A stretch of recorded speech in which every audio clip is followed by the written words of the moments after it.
அப்படியெல்லாம் விதி மேல பழி போட்டு நீங்க தப்பிச்சுக்கலாம்னு நினைச்சீங்கன்னா தப்பு உங்களோடது. இன்னைக்கு உங்க வாழ்க்கையில நடக்கிற நல்லதுக்கோ கெட்டதுக்கோ எல்லாமே முழுக்க முழுக்க நீங்க தான் காரணம். நல்லது நடந்தா மட்டும் என்னோட ஹார்ட் ஒர்க் தான் இதுக்கு காரணம் அப்படின்னு முழு பொறுப்பையும் ஏத்துக்கிற நம்ம, கெட்டது நடந்தா மட்டும் ஏன் விதி மேல பழி போடுறோம்? அப்படி நம்ம செய்யும்போது நம்மள நாமளே சமாதானப்படுத்திக்கிட்டு அதுல இருந்து ரெக்கவர் ஆக இன்னும் ரொம்ப டைம் எடுக்கும். அப்போ அதுக்கு காரணம் என்ன அப்படின்னு யோசிக்கிறீங்களா?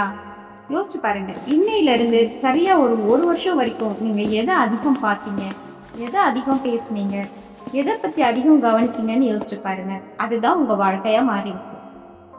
அப்போ நம்ம எண்ணங்களை சரியா வச்சுக்கணும்னா என்ன பண்ணணும்? வீல்ஸ் ஆஃப் லைஃப்னு சொல்லப்படுற இந்த 6 கேட்டகரியிலையும் உங்க எண்ணங்களை செலுத்துங்க. அது என்ன, எப்படி அப்படிங்கிறத அடுத்த வீடியோல பார்க்கலாம். நன்றி.